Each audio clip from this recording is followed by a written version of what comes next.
In the adjacent diagram, the object 1 and 2 each have the mass 2m. तो object 1 and 2 each have the mass m. तो यहाँ पर मास m है, इसका भी मास m और इसका भी मास m. While object 3 and 4 each have the mass 2m.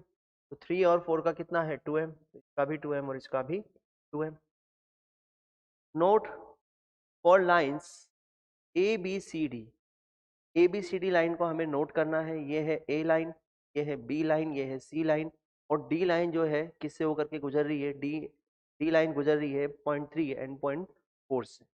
चलिए, the centre of mass of the system is mostly like to be at the intersection points of the line. कौन सी लाइंस के इंटरसेक्शन पॉइंट पर जो है वो centre of मास लाई कर रहा है, ये हमें देखना है.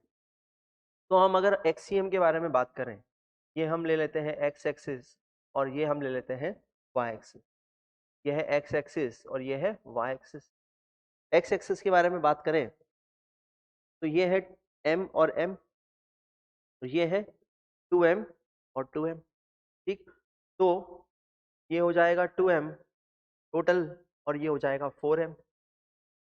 तो सेंटर ऑफ मास जो होगा वो कहीं ना कहीं, अगर ये सेंटर है, ये दोनों का सेंटर है लाइन ऑफ जॉइनिंग का, जो कि ये लाइन है, अगर ये इसका सेंटर है तो सेंटर ऑफ मास जो है वो हेवियर मास के पास होगा. ठीक, इनकी लाइन ऑफ जॉइनिंग, ऐसा बोल सकते हैं हम लोग.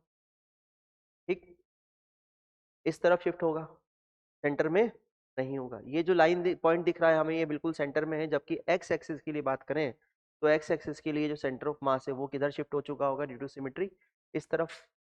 सेंटर से इस स्फेयर की जो हमारे को दिया हुआ है स्क्वायर, इसके सेंटर से राइटवर्ड शिफ्ट हो चुका होगा, जो कि मैंने इस पॉइंट से डिनोट किया है. चलिए, अब y के बारे में बात कर लेते हैं. अगर मैं y के बारे में बात करूं तो ऊपर तो कितना है 3m और नीचे भी कितना है 3m, और ये है इन दोनों के बीच को मिलाने वाली लाइन, ये वाली वर्टिकल. ये तो हॉरिजॉन्टल थी और ये वर्टिकल, और ये बिल्कुल कहाँ पर होगा, सेंटर में ही. इस तरीके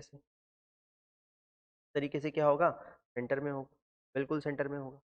ठीक, तो x के लिए तो राइटवर्ड होगा, जबकि y के लिए सेंटर में होगा. तो देख लेते हैं यहाँ पर कौन सी लाइन है. x के लिए तो है राइटवर्ड यानी कि c, और y के लिए है सेंटर यानी कि a. तो यही वो पॉइंट मिला हमें जहां पर इंटरसेक्शन पॉइंट इसका हो सकता. ठीक, तो इसको मैं अलग कलर से बना देता हूँ. ये हमारा इंटरसेक्शन पॉइंट. ठीक, अगर मैं इन दोनों को क्या कर दूं, एडअप कर दूं, दोनों को क्या कर दूं, एडअप कर दूं, इसको और इसको क्या कर देता हूं, एडअप कर देता हूं.